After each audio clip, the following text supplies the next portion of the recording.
Principles of psychology ఈ పేపర్కి సంబంధించి దీని యొక్క మోస్ట్ ఇంపార్టెంట్ క్వశ్చన్స్ ఏవైతే ఉన్నాయో వాటిని ఒకసారి డిస్కస్ చేద్దాం. ఓకే, సో యూనిట్ వైజ్గా క్వశ్చన్స్ చెప్పడం జరుగుతుంది. 1-2 సార్లు చాలా జాగ్రత్తగా వినండి. సో ఈ పీడిఎఫ్ మీకు యాప్లో కూడా ప్రొవైడ్ చేయడం జరుగుతుంది. ఓకే, సో ఫస్ట్ మనం యూనిట్ 1లో మీకు చాలా క్వశ్చన్స్ ఉన్నాయి. బట్ వాటిలో మీకు ఏవైతే మీకు ఎగ్జామ్లో నెంబర్ ఆఫ్ టైమ్స్ రిపీట్ అయ్యే క్వశ్చన్స్ ఏవైతే ఉన్నాయో సో వాటిని మీకు ఇవ్వడం జరిగింది. సో ఫస్ట్ మీకు యూనిట్ 1లో మీరు ఖచ్చితంగా డిస్కస్ చేయవలసినటువంటి క్వశ్చన్స్ ఏమైనా ఉన్నాయంటే ఇవి. ఓకే, సో ఈ క్వశ్చన్స్ ఫస్ట్ చదవండి. ఇన్ కేస్ ఇంకా మీకు టైం ఉంటే నెక్స్ట్ క్వశ్చన్స్. ఓకే, సో ఈ స్కిల్ పేపర్స్ మీరు అంత ఎక్కువ స్ట్రచ్ చేసిన అవసరం లేదు. మీకు ఏవైతే ఇంపార్టెంట్ క్వశ్చన్స్ ఇచ్చానో ఇవి చదువుకొని వెళ్ళిపోతే సరిపోతుంది. ఓకే, నెక్స్ట్ యూనిట్ 2 ఇదిగోండి. సో మీకు స్కిల్ పేపర్ ఏ స్కిల్ అయినా సరే మొత్తం అన్ని స్కిల్ పేపర్తో సహా మీకు కంప్లీట్ ఆన్సర్స్తో మీకు పర్ఫెక్ట్ కోర్స్ డిజైన్ చేయడం జరిగింది. సో దానికోసం మీరు ప్లే స్టోర్లోకి వెళ్ళి డిఎంటీ లాజిక్ యాప్ డౌన్లోడ్ చేసుకోవాల్సి ఉంటుంది.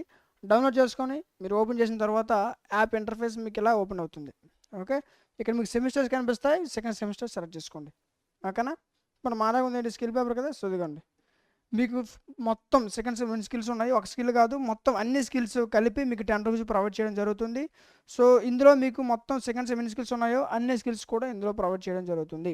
ఓకేనా, రైట్. నెక్స్ట్ స్కిల్స్ పీడిఎఫ్స్ అన్నీ మీకు యాప్లోనే ఉంటాయి. Next third unit. ఓకేనా, సో ఇవన్నీ కూడా మీకు మోస్ట్ ఇంపార్టెంట్ క్వశ్చన్స్. బట్ మీకు ఎగ్జామ్ ముందు చదువుకోవడానికి టాప్ 15 ఇంపార్టెంట్ క్వశ్చన్స్ కావాలనుకుంటే కామెంట్ సెక్షన్లో టాప్ 15 ఇంపార్టెంట్ క్వశ్చన్స్ అని కామెంట్ చేయండి. సో ఎంత ఎక్కువ కామెంట్స్ వస్తే త్వరగా వీడియో చేయడం జరుగుతుంది. ఓకేనా, సో ఇంకా నెక్స్ట్ ఇంకేమైనా సబ్జెక్ట్స్ కావాలనుకుంటే వాటి యొక్క నేమ్స్ కామెంట్ సెక్షన్లో తెలియచేయండి. ఖచ్చితంగా వాటిపైన వీడియో చేయడం జరుగుతుంది. ఇలాంటి మరిన్ని వీడియోస్ మిస్ అవ్వకుండా ఉండాలంటే మన ఛానల్ సబ్స్క్రైబ్ చేసుకొని పక్కన ఉన్న బెల్ ఐకాన్ ఆన్లో ఉంచుకోండి. Thank you.